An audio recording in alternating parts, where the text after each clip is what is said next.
اولاد کے لیے بھی ہمیں قرآن و سنت میں دعائیں سکھائی گئی ہیں اور ان کا بھی اہتمام کرنا چاہیے.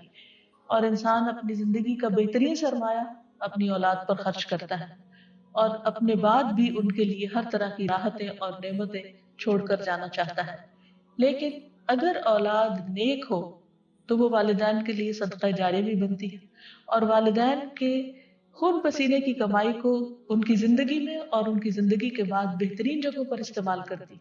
لیکن اگر اولاد بگڑی ہوئی تو زندگی میں بھی انسان کے لیے اذیت اور عذاب ہے اور بعد میں بھی اس کے مال کو ضائع کرنے والی ہوتی ہے اور اس کے لیے بدنامی کا سبب بنتی ہے. پھر اسی طرح یہ ہے کہ اگر کسی کی اولاد نہ ہو تو اس کے لیے بھی دعا سکھائی گئی ہے اور وہ دعا ابراہیم علیہ السلام کی دعا ہے جس میں وہ کہتے ہیں رب ہب لی من الصالحین، اے میرے رب مجھے نیک اولاد عطا فرما، صالح لوگوں میں سے عطا فرما. فبشرناہ بغلام حلیم، تو ہم نے اسے ایک بردبار بیٹے کی بشارت دی. یعنی اللہ سبحانہ وتعالیٰ نے ان کی دعا سن لی اور یہ دعا بہت عرصے کے بعد سنی گئی تھی لیکن بہرحال سن لی گئی. ابراہیم علیہ السلام اللہ کے دوست تھے اور مستجاب الدعوات تھے، ان کی دعائیں قبول ہوتی تھی.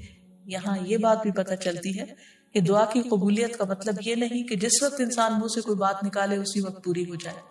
اس کی پورے ہونے میں بعض اوقات کئی سال گزر سکتے ہیں، جیسے ہم دیکھتے ہیں یوسف علیہ السلام کے واقعے میں، ابراہیم علیہ السلام اور دیگر پیغمبروں کے سلسلے میں.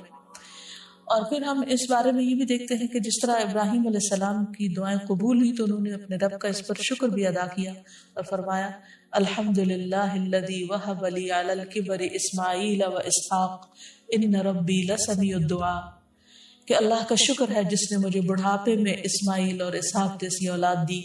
بلا شبہ میرا پروردگار دعائیں سننے والا ہے. اس لیے اولاد کی طرف سے کبھی بھی مایوس نہیں ہونا چاہیے، نہ ہونے کی شکل میں بھی اور ہونے کے بعد ان کی نیکی اور خیر اور بھلائی کے سلسلے میں بھی. اور اس میں ہم دیکھتے ہیں کہ زکریا علیہ السلام کی بھی اولاد نہیں تھی تو وہ بھی بڑھاپے تک مایوس نہیں ہوئے اور دعا مانگتے رہے.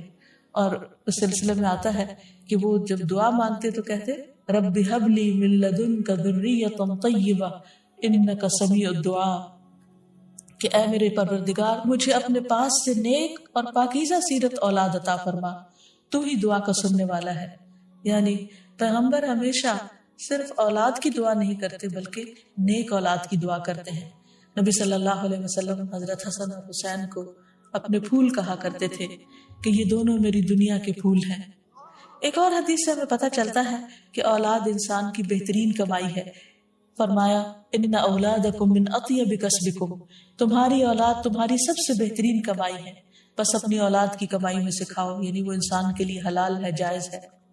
پھر اسی طرح بیٹیاں جو ہیں ان کی تعلیم و تربیت اور ان کی پرورش بھی ایک بہت خیر و بھلائی اور جنت کمانے کا ذریعہ ہے.